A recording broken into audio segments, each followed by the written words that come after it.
మన ప్రభువును రక్షకుడైన యేసుక్రీస్తు నామమునకు మహిమ గాక. దైవ వర్తమానంలోనికి మనం వెళ్దాం. ఈ పూట కూడా పరిశుద్ధాత్మ దేవుడు మనతో మాట్లాడును గాక.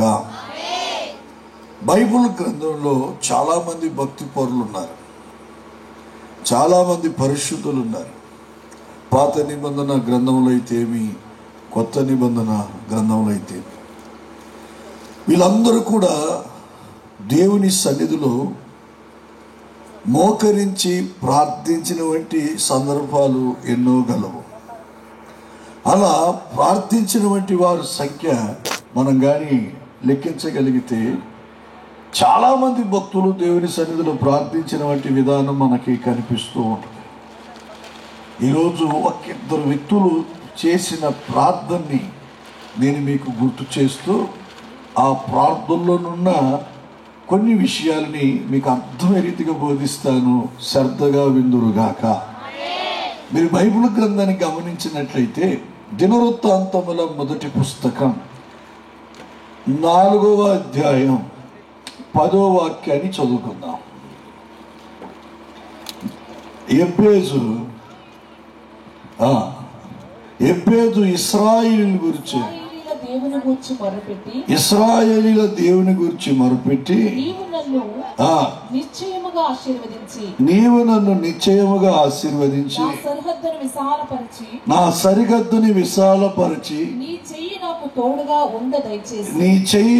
తోడుగా ఉండ దయచేసి నాకు కీడు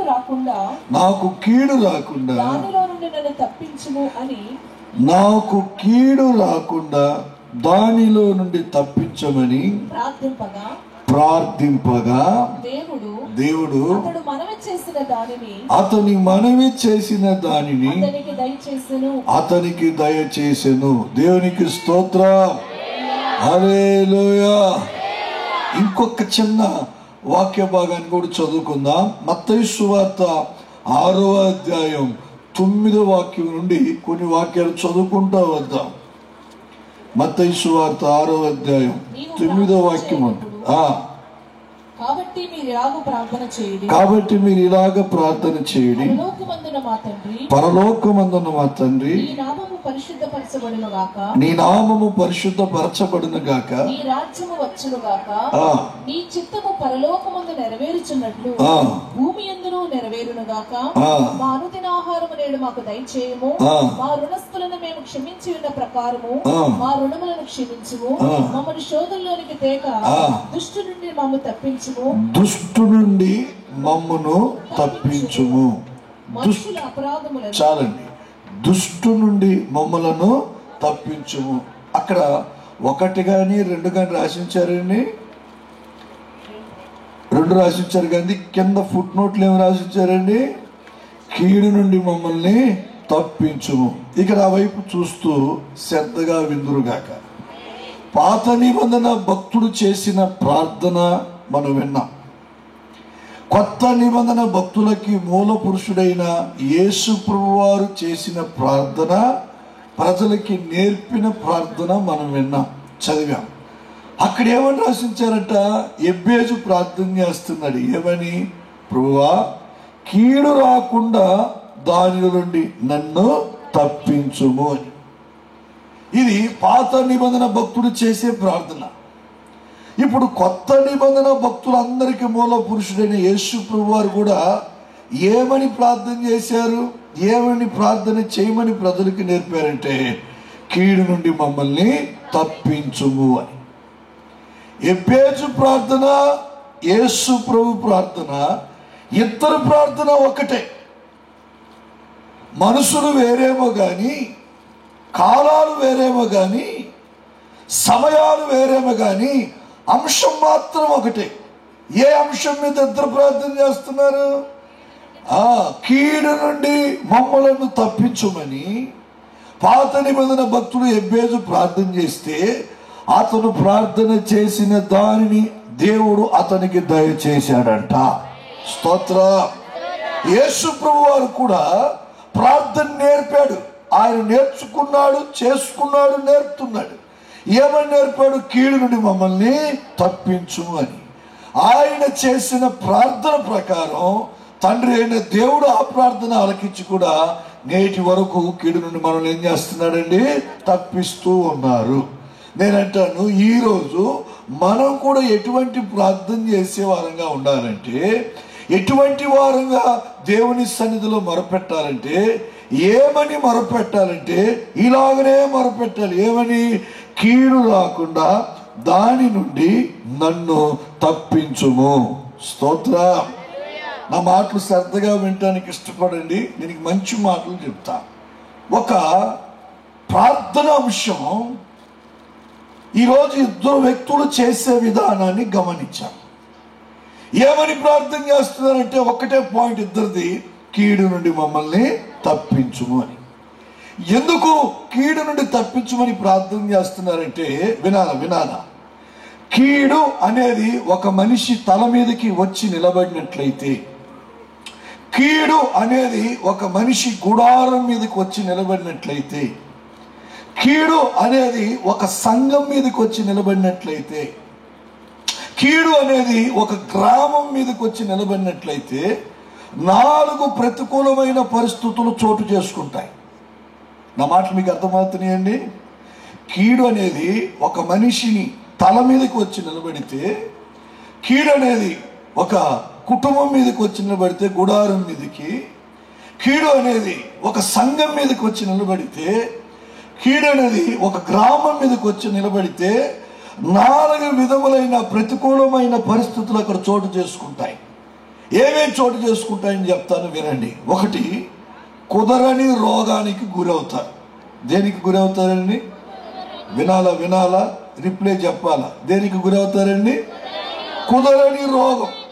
ఎంత డబ్బు ఖర్చు పెట్టినా ఆ రోగం బాగు కాదు. అంతటి కుదరని రోగానికి గురవుతారంట వారు. 1. 2వది, కోలుకోలేనంత నష్టం కలుగుద్దంట. ఏం కలుగుద్దంట? కోలుకోలేనంత నష్టం కలుగుద్దంట. కోలుకోలేనంత నష్టం. ఎంతటి నష్టం అంటే వ్యర్థమైన ఖర్చులు వస్తాయి. వ్యర్థమైన ఖర్చులు. ట్యూబ్ లైట్లో ఫీజు పోవచ్చు, మిక్సీలో ఏమంటే ఆ కాయలు కాలిపోవచ్చు, టీవీలో పిక్చర్ ఎగిపోవచ్చు, సెల్ ఫోన్ కింద పడి డిస్ప్లే పగిలిపోవచ్చు, బండి నడుపుతూ ఉన్నప్పుడు వాహనం ఇంజిన్ సీజ్ అయిపోవచ్చు. ఇలా కోలుకోలేంత నష్టం మన జీవితంలో ఎదురవుద్దంట. 2.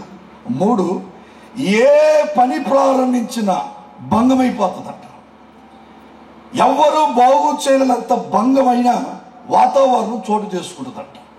3, ఏ పని ప్రారంభించినా భంగమైపోతూనే ఉంటుందంట. 4, నిర్దాక్షిణంగా నాశనానికి గురవుతారంట. నిర్దాక్షిణంగా నాశనానికి గురవుతారంట. ఏముంటే చెప్పాలా? ఏముంటే ఒక మనిషి తల మీదకి కీడొచ్చినా, ఒక కుటుంబం మీదకి కీడొచ్చి నిలబడినా, ఒక సంఘం మీదకి కీడొచ్చినా, ఒక గ్రామం మీదకి కీడొచ్చినా ఈ 4 ప్రతికూలమైన పరిస్థితులు చోటు చేసుకుంటాయి. ఏమేం పరిస్థితులు? 1, కుదరని రోగం. 2, కోలుకోలేనంత నష్టం. 3, ఏమండి ఎవరు బాగు చేయలేనంతగా భంగమైపోద్ది. 4వది, నిర్దాక్షిణంగా నాశనానికి త్రోయబడతాం. ఈ 4 జరుగుతాయి. కీడు మన గుడారం మీదకి వచ్చినా, మన సంఘం మీదకి వచ్చినా, మన కుటుంబం మీదకి వచ్చినా, మన మీదకి వచ్చినా, మన గ్రామం మీదకి వచ్చినా. కాబట్టి భక్తులు ఏమని ప్రార్థన చేశారంటే, కీడు రాకుండా మమ్మల్ని కాపాడుము. స్తోత్ర. ఏమి రాకుండా? చెప్పాలి. ఏమి రాకుండా? అందరూ మాట్లాడండి. ఏమి రాకుండా? కీడు రాకుండా. మీకు అర్థం అవటానికి ఒక చిన్న ఆలోచన చెప్తాను మీకు, శ్రద్ధగా వినండి. ఆ దినములలో అనండి, కరోనా రాకుండా ఎలా కాపాడుకున్నామో, ఆ దినములలో ఇంచుమించు 2-3 సంవత్సరాల క్రితం కరోనా మనకి రాకుండా మనం ఎలా మనల్ని కాపాడుకున్నామో, సేమ్ ఈ దినములలో కీడు మన మీదకి రాకుండా కాపాడుకుందాము గాక. స్తోత్ర. మీ పక్కన ఉన్న వారి చేతులు పట్టుకొని నేను చెప్పినట్టు చెప్పండి. ఏమండి సిస్టర్ చేతులు పట్టుకోండి. బ్రదర్ చేతులు పట్టుకోండి, చేతులు మాత్రమే పట్టుకోండి. చేతుల్లో ఏళ్ళు ఉంటాయి, ఏళ్లలో ఉంగరాలు ఉంటాయి, వాటిని పట్టుకోకండి. ఏమండి? నెమ్మదిగా పట్టుకున్నారండి, నేను చెప్పినట్టు చెప్పండి. ఏమండి? ఆ దినములలో మీకు కరోనా రాకుండా ఎలా మిమ్మల్ని కాపాడుకున్నారో ఈ దినములలో అలాగే కీడు రాకుండా కాపాడుకుందురుగాక. మిమ్మల్ని ఎవరికి చెప్పమన్నా? పక్కన చెప్పమన్నా. మీ కళ్ళని నా మీద పెట్టారే, ఇప్పుడు వాళ్ళకి చెప్పినట్ట నాకు చెప్పినట్ట? వాళ్ళకి చెప్దామా? ఇంకొకసారి ట్రై చేయండి, నేను చెప్పినట్టు చెప్పండి. ఏమండి? స్టార్ట్. ఏమండి? ఆ దినములలో కరోనా రాకుండా మిమ్మల్ని ఎలా కాపాడుకున్నారు ఈ దినములలో చెప్పాలా? ఈ దినములలో అలాగే కీడు రాకుండా కాపాడుకుందురుగాక. ఆమేన్, ఆమేన్, ఆమేన్, ఆమేన్. ఏం రాకుండా కాపాడుకోవాలా? గట్టిగా చెప్పండి. ఏమి రాకుండా కాపాడుకోవాలా? ఒక భక్తుడు పాట పాడారు. ఏం పాడారు? ఏ తెగులు సమీపించనీయక, ఏ కీడైన దరి చేరనీయక, ఆపదలన్నీ తొలగే వరకు ఆత్మలు నెమ్మది కలిగే వరకు, ఏ తెగులు సమీపించనీయక, ఏ కీడైన దరి చేరనీయక, ఆపదలన్నీ తొలగే వరకు ఆత్మలు నెమ్మది కలిగే వరకు, నా భారము మోసి బాసటగా నిలిచి ఆదరించితివి. ఈ స్తుతి మహిమలు నీకే చెల్లించదను జీవితాంతం. ఘనమైనవి నీ కార్యములు, నా ఎడల స్థిరమై నీ ఆలోచనలు, నా యేసయ్యా. ఘనమైనవి నీ కార్యములు, నా ఎడల స్థిరమైనవి నీ ఆలోచనలు, నా యేసయ్యా. కృపలను పొందుచు కృతజ్ఞత కలిగి స్తుతులర్పించదను అన్ని వేళలా. కృపలను పొందుచు కృతజ్ఞత కలిగి స్తుతులర్పించదను అన్ని వేళలా. అనుదినము నీ అనుగ్రహమే, ఆయుష్కాలము నీ వరమే. అనుదినము నీ అనుగ్రహమే, ఆయుష్కాలము నీ వరమే. ఘనమైనవి నీ కార్యములు, నా ఎడల స్థిరమైనవి నీ ఆలోచనలు, నా యేసయ్యా. ఘనమైనవి నీ కార్యములు, నా ఎడల స్థిరమైనవి నీ ఆలోచనలు, నా యేసయ్యా. హల్లెలూయా. భక్తులు ఏం పాడారు? ఏ కీడు సమీపించనీయక. అలాగనే ఈరోజు మనం కూడా కరోనా దినాల్లో కరోనా రాకుండా ఎలా మనల్ని కాపాడుకున్నామో, ఈ దినములలో కీడు రాకుండా మనల్ని మనము కాపాడుకుందాం గాక. స్తోత్రం. హల్లెలూయా. కరోనా రాకుండా కొన్ని జాగ్రత్తలు చేపట్టారా చేపట్టలేదా? ఏమేం జాగ్రత్తలు చేపట్టారు చెప్పండి ఒకసారి వరుస పెట్టి. 1 మాస్క్ వేసుకున్నారు, 2 అది శానిటైజర్ వాడుకున్నారు, 3 మనిషికి మనిషి దూరంగా ఉన్నారు. 4 చెప్పాలా? ఏం చెప్పట్లేదు. 4వది ఏం చేశారు? బాగా కషాయం తాగారు. రోగాన్ని ఎదిరించుకోవటానికి కావలసిన, శరీరానికి కావలసిన సత్వాన్ని సంపాదించుకున్నారు. ఇలాంటి కొన్ని జాగ్రత్తలు చేయబట్టి మీకేం రాలేదు. వచ్చినా దేవుడు ఏం చేశాడు? వాటిని బాగు చేశాడు, మీకు స్వస్థతనిచ్చాడు.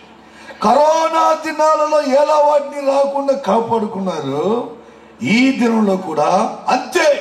కీడు రాకుండా జాగ్రత్త పడుదుము గాక. అది శారీరకంగా నష్టాన్ని కలిగిస్తుంది. ఏది? కరోనా. ఈ కీడు శారీరకంగాను ఆధ్యాత్మిక కూడా ఏం కలిగిస్తుందంట? నష్టాన్ని కలిగిస్తుంది. కాబట్టి కరోనా కన్నా ప్రమాదమైంది ఏంటంటే కీడు. ఈ కీడు మన దగ్గరికి రాకుండా పాత నిబంధన భక్తుడు ఎబ్బేజు ప్రార్థన చేసిన రీతిగా కొత్త నిబంధన భక్తులకు మూల పురుషుడైన యేసు ప్రభు వారు ప్రార్థన చేసిన రీతిగా ఈరోజు మనం కూడా ప్రార్థన చేసే వారంగా ఉందుము గాక. స్తోత్ర. ఏ ప్రార్థన? కీడు రాకుండా మమ్మలను కాపాడు, తప్పించు అని ప్రార్థన చేయాలి.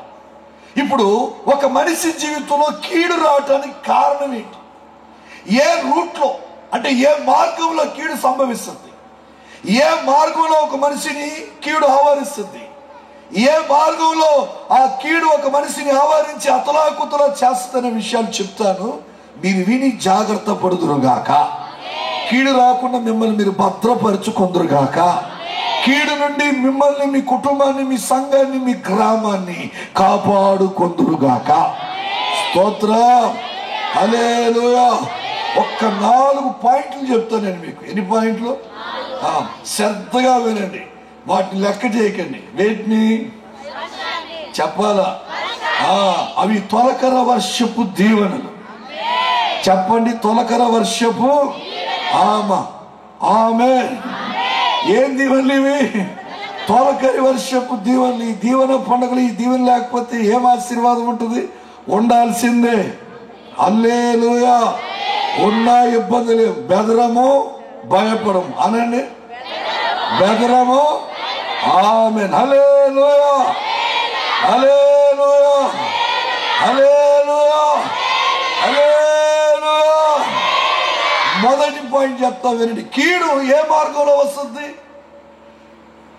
ఎలాంటి జీవితం జీవిస్తే కీడు సంభవిస్తుంది? ఒక్క 4 పాయింట్లు చెప్తా మీకు, శ్రద్ధగా వినండి. మొదటి పాయింట్, యోహాను సువార్త 5వ అధ్యాయం 14వ వాక్యాన్ని చదవండి, చూద్దాం ఒకసారి. యోహాను సువార్త 5వ అధ్యాయం 14. అటు తర్వాత, అదే కరెక్టే, అటు తర్వాత యేసు దేవాలయంలో వాణ్ణి చూచి, అటు తర్వాత యేసు దేవాలయంలో వాణ్ణి చూచి. ఎవరిని చూచి? బెతెస్దా కోనేరు అనే ఒక కోనేరు ఉంది. అక్కడ 38 సంవత్సరాలుగా ఒకడు జబ్బు చేయబడిన వాడు పడున్నాడు. అందరూ బాగా అవుతున్నారు కానీ వాడు బాగా అవట్లేదు. యేసు ప్రభు ఆ కోనేరు దగ్గరికి వచ్చాడు, అతన్ని బాగు చేశాడు. అతను బాగుపడిన తర్వాత తిన్నగా ఎక్కడికి వెళ్ళాడంటే దేవాలయానికి వెళ్ళాడు. దేవాలయంలోనికి యేసు ప్రభు వారు కూడా వచ్చారు. ఎక్కడికి వచ్చారండి? దేవాలయంలోనికి యేసు ప్రభు వారు కూడా వచ్చారు. ఆ కోనేరు దగ్గర కనపడి స్వస్థత పొందిన వాడు దేవాలయంలో ఉండట ప్రభు చూసి, హాయ్, దేవాలయంలోకి వచ్చావా?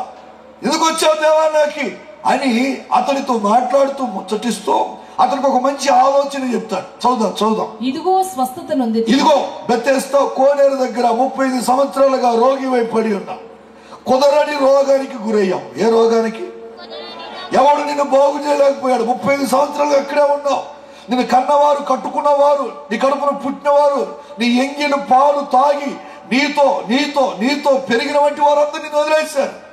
నేను నిన్ను బాగు చేశా, నీకు స్వస్థతనిచ్చా, నీకు ఆరోగ్యాన్నిచ్చా, నీకు విడుదలనిచ్చా. కుదరని రోగముల నుండి బాగుపడ్డావు, ఆరోగ్యవంతుడిగా మారిపోయావు. ఇప్పుడు నేను నీకు ఒక మంచి ఆలోచన చెప్తున్నాను, విని జాగ్రత్త పడు అంటూ ప్రభు వారు ఏం చెప్తున్నారు చూడండి. ఎక్కువ కీడు నీకు కలగకుండునట్లు ఎక్కువ కీడు నీకు కలగక ఉండునట్లు ఇక పాపము చేయకుండా ఉందువుగాక. స్తోత్ర. కీడు ఏ రూట్ లో వస్తుందంట? కీడు ఏ మార్గంలో వస్తుందంట? చెప్పాలి. పాపం చేయటం వలన ఏం సంభవిస్తుందంట? కీడు సంభవిస్తుంది. నీ మీదకి, నీ కుటుంబం మీదకి, నీ సంఘం మీదకి, నీ గ్రామం మీదకి కీడు రాకుండా నిన్ను నువ్వు కాపాడుకోవాలి, భద్రపరచుకోవాలి. ఎలా జాగ్రత్త పడాలంటే, జాగ్రత్తలు తీసుకోవాలంటే పాపము చేయకుండా బ్రతుకుదువుగాక. పాపం చేస్తే ఆ మార్గంలో నుంచి ఏమొస్తుందంట? చెప్పాలండి, కీడు వస్తుంది. కాబట్టి పాపాన్ని పాతి పెట్టేవారంగా, పాపానికి దూరంగా ఉండేవారంగా, పాపానికి ఏమాత్రమైన మనము లొంగిపోకుండా, రాజీ పడకుండా, సమాధాన పడకుండా, పాపము చేసేవారంగా ఉండకుండా పరిశుద్ధంగా బ్రతకటానికి ఇష్టపడి ఆ పాపపు అనుభవాలని, పాపపు కార్యాలని విసర్జిస్తేనే చాలు, నీకు, నీ కుటుంబానికి ఏ కీడు రాకుండా నా దేవుడు కంచె వేసి కాపాడుతారు. స్తోత్ర. హల్లెలూయా, హల్లెలూయా, హల్లెలూయా. ఈరోజు చాలా మంది కీడుకు గురవటానికి కారణమే పాపం. ఏదో ఒక పాపం గుండెలో దాగి ఉంటుంది. సమయం అనుకూలించిందని, ఎవరు కనపట్లేదని, నేను మరుగైన స్థలంలో ఉన్నానని, బంధుత్వానికి, కుటుంబానికి, రాష్ట్రానికి, ఎవరి భాషకి అంటే రాష్ట్రం కాని రాష్ట్రం, దేశం కాని దేశం, భాష కాని భాష, ఊరు కాని ఊరు, కొన్ని సందర్భాల్లో మరుగైన స్థలంలో, దూర ప్రాంతాల్లో ఉంటాం, కంటికి కనబడని చోట్లలో ఉంటాం. ఎవరు నన్ను చూడట్లేదులే, ఎవరికి నేను కనపట్లేదులే, ఎవరు కనుదృష్టి నా మీద పడట్లేదులే, నేను అందరికీ దూరంగా ఉన్నాను, నేను వేరే ప్రపంచంలో ఉన్నాను, నేను వేరే ప్రాంతంలో ఉన్నాను, నేను వేరే చోట్లలో ఉన్నానని అన్నట్టు నువ్వు భావించి ఏదో పాపం చేస్తావు. ఆ పాపం ఎలా మారుతుందంటే కీడుగా మారి నిన్ను, నీ కుటుంబాన్ని వేధించి పీడిస్తూ ఉంటది. ఈ రాత్రి సభలో ప్రభువారు నీతో మాట్లాడుతున్న మాట ఏంటంటే, నీ కుటుంబానికి, నీకు కీడు రాకుండా నా దేవుడు కాపాడాలని ఆశపడుతున్నాడు. నువ్వు కాపాడబడాలంటే కీడు రాకుండా చూసుకో, జాగ్రత్తలు తీసుకో. ఏంటా జాగ్రత్తలు? ఏదైనా ఒక పాపం నీ గుండెల్లో ఉన్నట్లయితే, అది నువ్వు చేయటానికి పూనుకున్నట్లయితే, ఆ పాపం వల్ల నీకేం సంభవిస్తుందంట? కీడు సంభవిస్తుంది. మీకు ఒక మంచి మాట చెప్తా వినండి. ఈ రాత్రి ఈ సభల ద్వారాగా దేవుడు మీకు ఏదో ఒక మేలు చేయాలని ఆశించే దైవజనుని ప్రేరేపించారు. సభలో నిర్వహించండి అని 3 రోజులుగా ఇంచుమించు రాత్రి బగులు మీకు ఉన్నత ఉపదేశాలు దైవ సేవకులు ఎవరు తన ప్రాణాన్ని అర్పించి బోధిస్తూ వచ్చారు. ఈ ఉపదేశ క్రమం ఎందుకంటే మీరు దీవింపబడటానికి, మీ కుటుంబాలు బాగుపడటానికి, ఏదో ఒక మేలు మీ కుటుంబంలో చేయాలని దేవుడు ఆశపడ్డాడు. ఏదో ఒక మేలు అంటే ఉద్యోగం లేని వారికి ఉద్యోగం ఇవ్వాలని, సంతానం లేని వారికి సంతానం ఇవ్వాలని, పంట లేని వారికి పంట ఇవ్వాలని, రాబడి లేని వారికి రాబడి ఇవ్వాలని, వ్యాపారంలో వృద్ధి లేని వారికి వ్యాపారాన్ని వృద్ధి చేయాలని, సొంత ఇల్లు లేని వారికి ఇల్లు ఇవ్వాలని, ట్రాన్స్ఫర్ వారికి ఎదురు చూస్తున్న వారికి ట్రాన్స్ఫర్ ఇవ్వాలని, శరీరంలో ఉన్న సమస్త రోగాల్ని బాగు చేయాలని, కోర్టు కేసు వాయిదాలకి తిరుగుతున్న నీకు ఆ కోర్టు కేసు వాయిదాలని పరిష్కారం చేయాలని, విడిపోయిన కుటుంబాలని కలపాలని, ఏదో ఎక్సెట్రా ఎక్సెట్రా ఎక్సెట్రా ఏదో ఒక మేలు దేవుడు ఈ రాత్రి సభలో నీకు చేయాలని అనుకుంటున్నాడు. ఆయన మేలు చేయాలని ఆశపడుతున్నాడు. కానీ నీకు మేలు కలగకుండా ఉండటానికి కారణం ఏంటో తెలుసా? ఇర్మియా పుస్తకం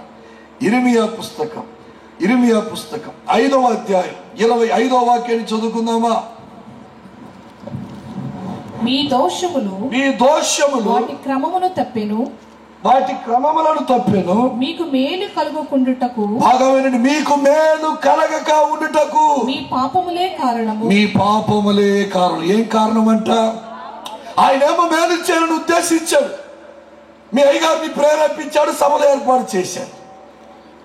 మేలు చేయాలని సభల్లో దీవెన పండుగలని పేరు కూడా పెట్టేశాడు. ఇప్పుడు మేలు మీ కొరకు సిద్ధంగా ఉంది. ఈ మేలు మీకు కలగకుండా పోవటానికి కారణం ఏంటి తెలుసా? మీరు అనుకుంటారు, నాకు మేలు కలగకుండా ఉండటానికి నా పక్క గడిలో ఉన్నోడే కారణం, నా వెనక గడిలో ఉన్నోడే కారణం, నా పక్కింటోడే కారణం, నా కుడివైపు ఉన్నోడే కారణం, నా ఎడవైపు ఉన్నవాడే కారణం, అదిగో వాడు కారణం, వీడు కారణం, ఆ యొక్క కారణం, ఆ అన్న కారణం. వీళ్ళని బట్టే నాకు మేలు జరగట్లేదు, వీళ్ళు బట్టే నాకు ఫలితం రావట్లేదు, వీళ్ళు బట్టే నేను ఆశీర్వదింపబట్టలేదు, వీళ్ళు బట్టే నేను దీవింపబట్టలేదు, వీళ్ళు బట్టే నా స్థితి మారట్లేదు, వీళ్ళు బట్టే నా పరిస్థితి మారట్లేదు నువ్వు అనుకుంటావు. అది ఖచ్చితంగా నీ అమాయకత్వం. నీకు మేలు కలగకుండా ఉండటానికి కారణం ఏంటో తెలుసా? చక్కగా బైబిల్లో రాసించారు. దేవుని వాక్యం మనకు తెలియజేస్తుంది, మీ పాపములే కారణం. ఏం కారణం అంట చెప్పండి? ఈరోజు మిమ్మల్ని వేధిస్తున్నా, పీడిస్తున్నా, వెంబడిస్తున్నా, వెంటాడుతున్నా, బానిసులుగా లొంగ తీసుకున్న పాపాన్ని మీరు వెతికి పట్టుకొని వాటిని పాతి పెట్టగలిగితే ఖచ్చితంగా నా దేవుడు మీకు కీడు రాకుండా మేలే చేస్తాడు. స్తోత్రం, హల్లెలూయా. ఎవరిలో అయినా ఏ వ్యసనాలకి అలవాటు పడ్డ వారైనా ఇక్కడ ఉన్నట్లయితే ఆ వ్యసనాల్లో నుండి విడుదల పొందుదురుగాక.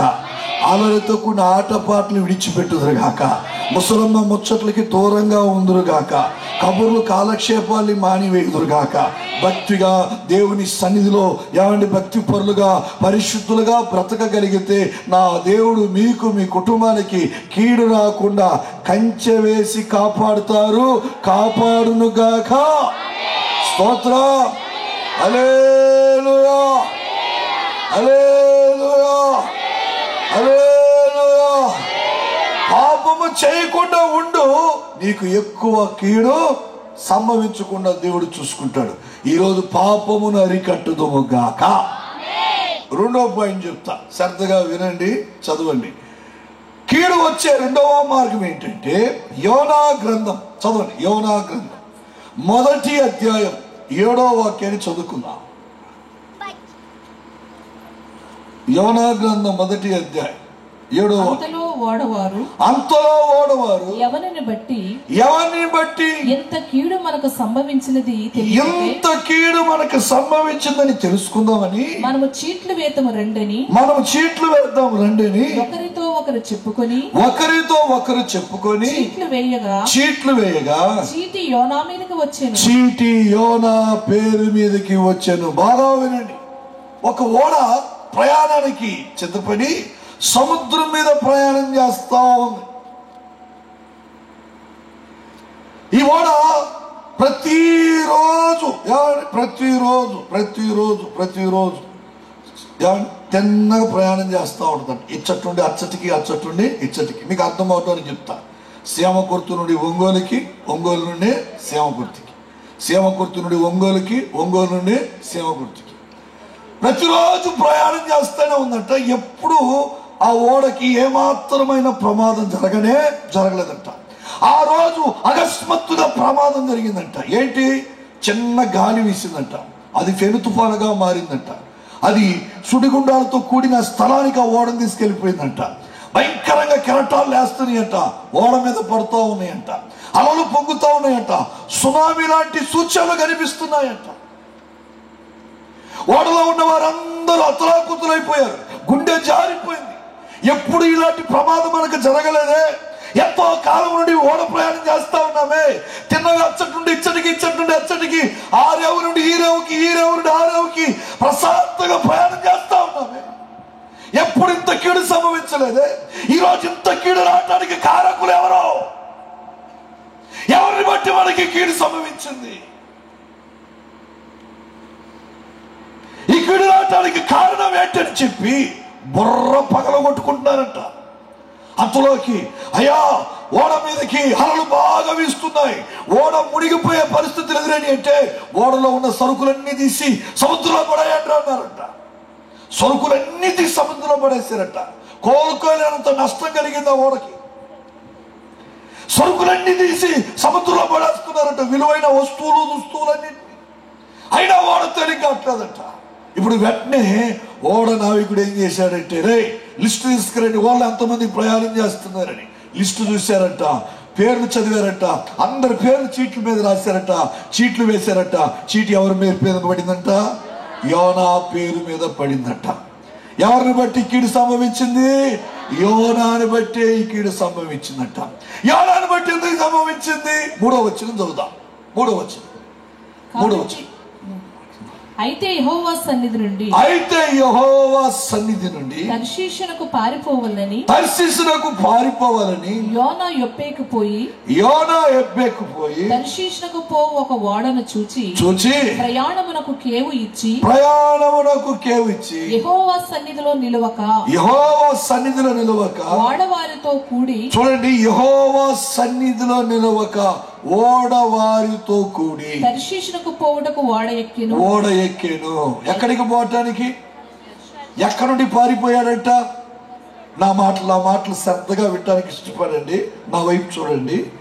యెహోవా సన్నిధి నుండి పారిపోవటం వలన వాడికి ఏం సంభవించిందంట? చెప్పాలా? ఆ ఓడకి కీడు రావటానికి కారణం ఏంటి? ఆ ఓడలో ప్రయాణం చేసే వారికి కీడు సంభవించడానికి కారణం ఏంటంటే యోనాను బట్టి ఎందుకు కీడు సంభవించిందంటే యోనా ఎవరి సన్నిధిని విడిచిపెట్టాడంట? చెప్పాలా? ఎవరి సన్నిధిని? దేవుని సన్నిధి ఆరోగ్య నిలయం. దేవుని సన్నిధి శాంతికి, సమాధానానికి క్షేత్రం.